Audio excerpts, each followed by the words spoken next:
السلام علیکم ورحمۃ اللہ وبرکاتہ۔ محترم ناظرین، پروگرام آپ کے مسائل میں ایک وقفے کے بعد میں محمد عبد المنتقم آپ کو دل کی گہرائیوں سے خوش آمدید کہتا ہوں۔ آپ کے لیے بہرحال آپشن کھلا ہے کہ آپ کسی بھی موضوع پر آپ کا سوال آپ پوچھ سکتے ہیں، اور عملی زندگی سے متعلق اہم سوالات کے ذریعے اس پروگرام کو مفید بنانا انشاءاللہ تعالی بڑا کار خیر بھی ہوگا۔ اور مجھے بے شمار ماشاءاللہ ہمارے ناظرین کی طرف سے یہ پیغام ملا ہے کہ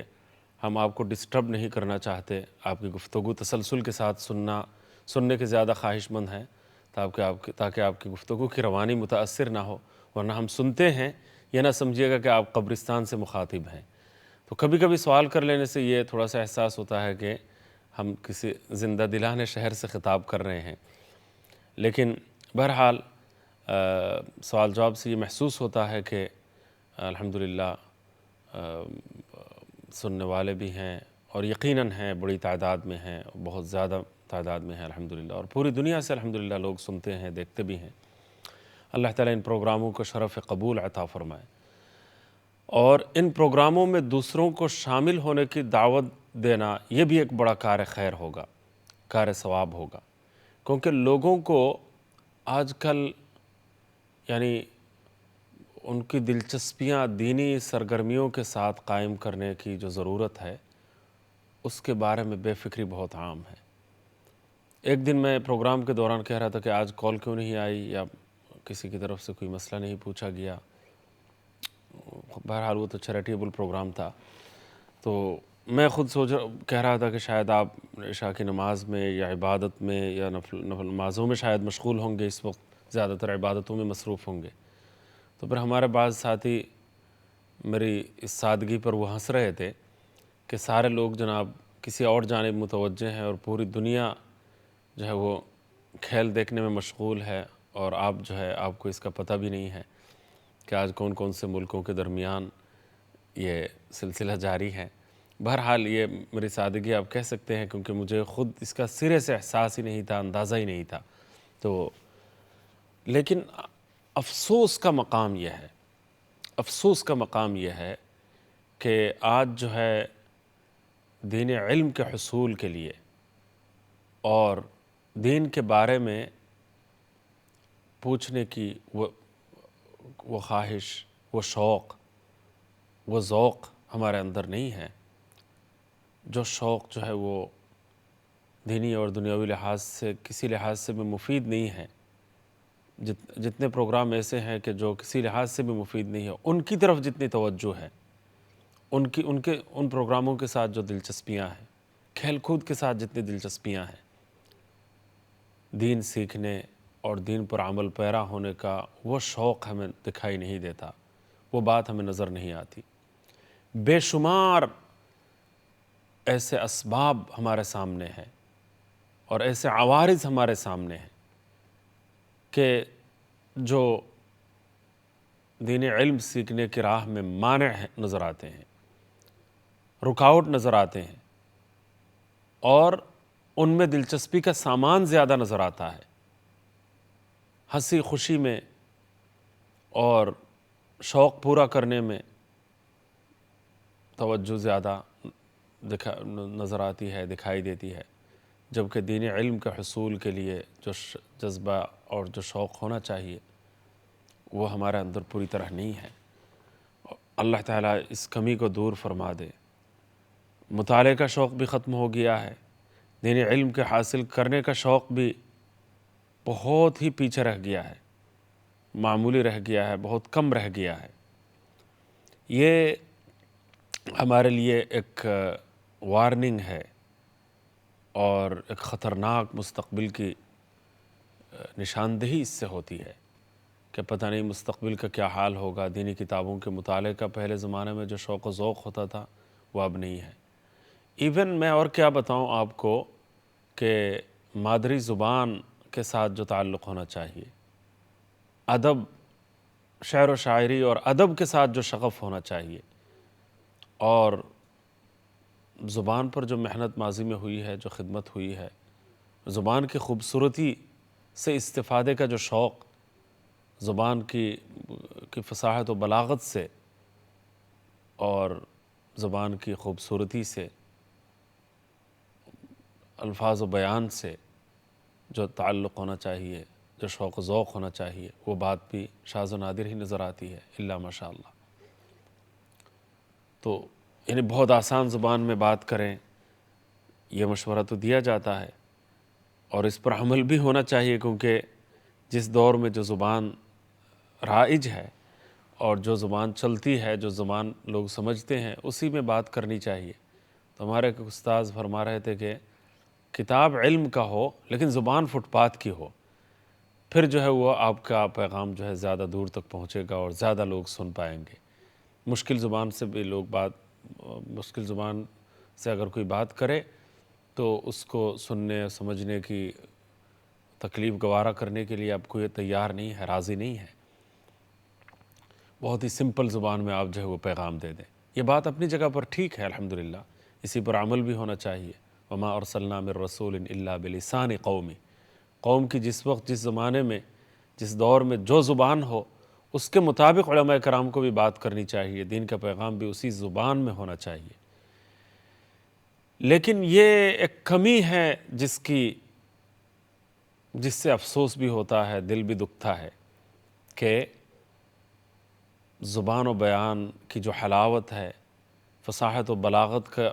کے زیور سے آراستہ ہونے کی صورت میں جو سبحان اللہ دل کو جو مٹھاس نصیب ہوتی ہے اور زبان کو جو حلاوت نصیب ہوتی ہے، اور اس کے نتیجے میں جو ایک الحمدللہ دل کی دنیا میں جو ایک اثر پیدا ہوتا ہے، وہ اثر اب غائب ہے۔ چنانچہ ہمارے جتنے بڑے بڑے ادیب حضرات گزرے ہیں، جو بڑے بڑے مصنفین گزرے ہیں، جن کی تحریریں فصاحت و بلاغت کی شاہکار ہیں، اور جنہوں نے ماشاءاللہ زبان و قلم کے گل کھلائے ہیں، اور جنہوں نے پوری دنیا میں ماشاءاللہ اپنی زبان دانی اور اپنی خوبصورت زبان، قوت بیان اور زور زبان کا ماشاءاللہ سکہ جنہوں نے جمایا ہے، تو ان کی ان محنتوں سے استفادہ کرنے والے بہت کم ہوتے چلے جا رہے ہیں، اور نئی نسل میں جو کمی محسوس ہو رہی ہے وہ افسوسناک حد تک جو ہے نمایاں ہے اور ہمارے سامنے ظاہر ہے۔ تو یہ بھی ایک کمی ہے۔ آج جو ہے حضرت مولانا سید سلیمان ندوی رحمۃ اللہ علیہ کی کتابوں سے استفادہ کرنے والے کتنے لوگ رہ گئے ہیں۔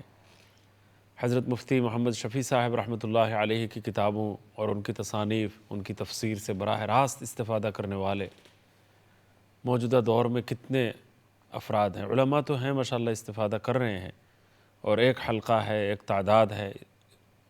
ماشاءاللہ وہ بھی بہت بڑی، لیکن عام مسلمانوں میں ہمیں وہ شوق و ذوق نظر نہیں آتا۔ ایون اپنے گھروں میں اب کتابیں بھی سجی ہوئی نظر نہیں آتی، کتابوں کی خریداری کا شوق بھی عنقا ہوتا چلا جا رہا ہے۔ تو یہ ایک افسوسناک پہلو ہے جس کی طرف میں نے آپ کو توجہ دلائی، اور میری دلی خواہش یہ ہے کہ نئی نسل میں، اپنی اولاد میں مادری زبان کی طرف ان کو متوجہ کرنے کی ضرورت ہے، اور مادری زبان سے ان کا ایک تعلق جو ہے وہ باقی رہے، قائم رہے، تاکہ اپنے آبائی وطن سے، رشتہ داروں سے بھی ان کے مراسم قائم رہیں، باقی رہیں۔ اور اس کے علاوہ ہمارے اکابر و اسلاف نے، بر صغیر کے ممتاز علماء کرام جو پچھلی صدی میں گزرے ہیں، اور علم عمل کے اعتبار سے، تصنیف و تالیف کے ذوق کے اعتبار سے جن کی مثالیں اب نایاب ہیں، اور جن کے کارناموں کو اگر دیکھا جائے تو ہمیں آج اپنے اوقات اور اپنے افکار اور اپنے کام کی مقدار پر جو ہے غیر معمولی شرمندگی محسوس ہوتی ہے۔ وہ سہولیات ان کو میسر نہیں تھی جو آج میسر ہیں، لیکن ان سہولیات کے نہ ہونے کے باوجود، وسائل و اسباب کے نہ ہونے کے باوجود، انہوں نے وہ تحقیقی کارنامے سر انجام دیے جو آج جو ہے ایک اکیڈمی کے لیے شاید ممکن نہ ہو، بلکہ اکیڈمیوں نے بہت سارے کام کیے، حضرت علامہ شیخ الاسلام علامہ ظفر احمد صاحب عثمانی رحمۃ اللہ علیہ کی ایک کتاب اعلاء السنن 21-22 جلدوں میں حدیث کی کتاب عربی میں جو تصنیف فرمائی ہے، آج کسی اکیڈمی کے لیے بھی ایسا کارنامہ انجام دینے کا موقع بظاہر ہمیں نظر نہیں آ رہا، یا اس قسم کا کوئی کارنامہ بڑی اکیڈمی کی طرف سے بھی سامنے نہیں آیا۔ لیکن وہ زمانہ تھا کہ تانگوں میں سفر کر کے، ریل گاڑی سے تو سفر کیا ہی، اس کے بعد پھر تانگوں سے دور دراز کا سفر کر کے 15 دن سفر کر کے ایک کتاب کا حوالہ نکالتے تھے۔ آج جو ہے وہ چند منٹوں میں وہ حوالہ نکل سکتا ہے۔ تو 15-20 دنوں کی خاک چھانی کے بعد، طویل اسفار کے بعد ایک حوالہ اس وقت نکالنا پڑا، اور ایک حوالے کے لیے اتنی کوششیں ان کو کرنی پڑی، پاپڑ بیلنے پڑے، اور پرمشقت سفر کی تکلیف گوارا کرنی پڑی۔ لیکن آج جو ہے وہ چند منٹ میں یہ کام ہو سکتا ہے، لیکن ان حضرات کو اتنی تکلیفیں برداشت کر کے ایک حوالہ نکالنے کا کام کرنا پڑا۔ اس کے باوجود جو کام انہوں نے کیا، جو کارنامے انہوں نے سر انجام دیے، آج ٹیکنالوجی کی ساری سہولیات میسر آنے کے باوجود ہم سے یعنی ہزارواں حصہ بھی ان کاموں کا نہیں ہو پا رہا، اور مقبولیت کے لحاظ سے دیکھا جائے تو وہ تو یعنی ذرہ اور پہاڑ کے درمیان بھی کوئی مناسبت نہیں ہے۔ جس طرح ذرہ اور پہاڑ کے درمیان کوئی مناسبت نہیں ہے، اس میں بھی ہم میں اور ان میں کوئی نسبت ہی نہیں ہو سکتی۔ اللہ تعالیٰ نے وہ مقبولیت ان کو عطا فرمائی ہے، اور ان کے کام کو قبولیت عطا فرمائی ہے، دوام بخشا ہے، اور پوری چہار دانگ عالم میں ان کاموں کو پھیلا دیا ہے، اور ریفرنس کی حیثیت ان کو حاصل ہوئی ہے۔ اعتبار و اعتماد کا ایسا معیار اللہ تعالیٰ نے ان کو عطا فرمایا ہے کہ آج ساری سہولیات، سارے اسباب و وسائل اور ساری ٹیکنالوجی کی سہولتیں میسر ہونے کے باوجود آج جو ہے ان کے مقام تک پہنچنا ناممکن ہے۔ تو وہ من عند اللہ یہ باتیں آتی ہیں اور یہ باتیں ہوتی ہیں۔ اب ان اکابر علماء کرام کی محنتوں اور تحقیقات، ان کی تصنیفات، ان کے کمالات، ان کے مہارتیں، ان کا جو علمی اور تحقیقی ذوق ہے، ان کی زبان کی جو فصاحت و بلاغت ہے، اور ان کے انداز بیان کی جو برکتیں ہیں، ان سے ہم محروم ہوتے چلے جا رہے ہیں۔ اس لیے میں سمجھتا ہوں کہ ان حضرات کی کتابوں سے آشنا رکھنے کے لیے نئی نسل کو کتابوں کے مطالعے کی طرف بھی آنے کی ضرورت ہے، اور مادری زبان سے ایک لگاؤ اور تعلق قائم کرنے کی بھی ضرورت ہے ان کی، تاکہ ان کا بھی کچھ نہ کچھ رشتہ باقی رہے، تعلق برقرار رہے، اور وہ بھی براہ راست اکابر و اسلاف کی ان بابرکت کوششوں سے اور علمی اور تحقیقی کاوشوں سے مستفید ہونے کی کوئی نہ کوئی شکل وہ بھی باقی رکھ سکیں۔ الحمدللہ دینی مدارس کی صورت میں، دینی مدارس کی شکل میں جو محنتیں ہو رہی ہیں، اور تعلیم و تعلم کا جو سلسلہ جاری ہے، اور اپنے اکابر و اسلاف کے ساتھ اپنا رشتہ باقی رکھنے کی جو کوشش اس قحط الرجال کے دور میں، اس آخری دور میں جس طریقے سے ہو رہی ہیں، ان کے ذریعے تھوڑا سا اطمینان ہوتا ہے، کچھ تسلی ہوتی ہے کہ کچھ لوگوں کو اپنے ماضی کے ساتھ رشتہ قائم رکھنے اور اپنے اکابر و اسلاف کے ساتھ تعلق باقی اور برقرار رکھنے کے لیے کچھ افراد تو ہمیں میسر ہیں، اور کچھ افراد پر محنت ہو رہی ہے، اور کچھ افراد ہے جو اس امانت کے حامل ہیں، جو دینی علوم اور فنون، مختلف علوم اور فنون اور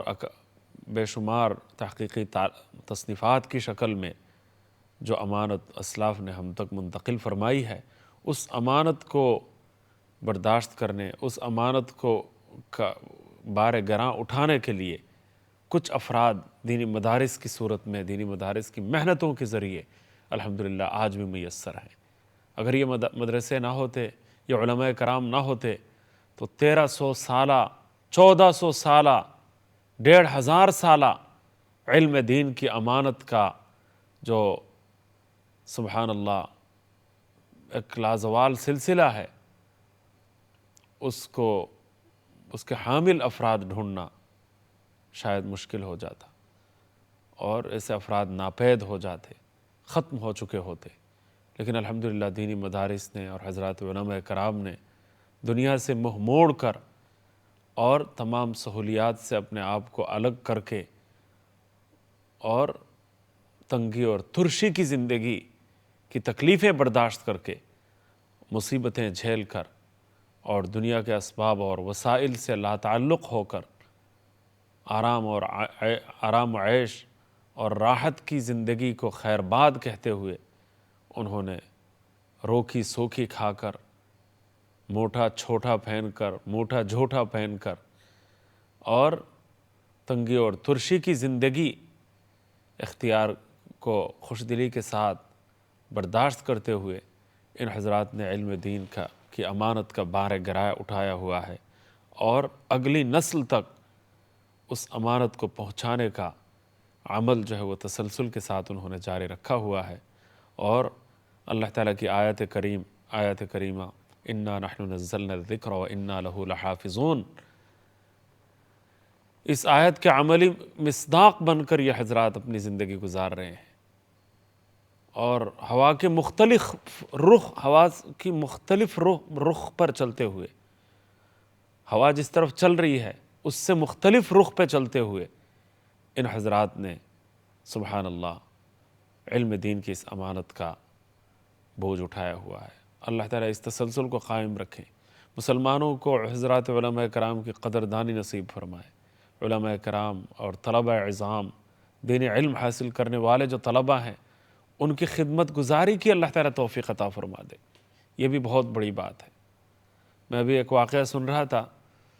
کہ ایک مدرسے سے باہر جو ہے وہ بڑا مدرسہ ہے، اور اس سے باہر جب شام کو طلباء کی چھٹی ہوتی تھی اور طلباء باہر نکلتے تھے، اپنے گھروں کو جاتے تھے یا دوسرے کاموں کے لیے جب نکلتے تھے اور چھٹی ہوتی تھی، تو اس وقت جو ہے وہ مدرسے کے باہر گیٹ پر ایک بہت ہی معذور قسم کا انسان جو ڈسیبل ہیں، تو وہ ڈسیبل ہونے کے باوجود وہ گھسیٹتے ہوئے، بڑی تکلیف اور مشقت برداشت کرتے ہوئے وہ گیٹ پر آتا تھا روزانہ۔ تو اس کی کوئی کرسی وغیرہ ہوگی یا کوئی چیز ہوگی جس میں بیٹھ کر وہ اس کو گھسیٹتے ہوئے اور بڑی مشکل سے ہاتھ سے اس کو چلاتے ہوئے وہ معذور آدمی پہنچ جاتا تھا۔ کئی دنوں تک وہ آتا تھا اور کوئی کام نہیں ہوتا تھا اس کا، تو بعض لوگوں کی نظر اس کے اوپر پڑی کہ یہ کیوں روزانہ جب چھٹی ہوتی ہے مدرسے میں اور علماء کرام، اساتذہ کرام اور تمام طلبہ اعظام جب نکلتے ہیں تو اس وقت وہ بیچارہ پہنچتا ہے۔ تو پھر بعض طلبہ کو اس کا اندازہ ہوا اور کہ وہ آدمی روزانہ آتا ہے، تو انہوں نے اپنے اساتذہ کو اطلاع دی، ایک آدمی معذور آدمی پاؤں سے معذور ہے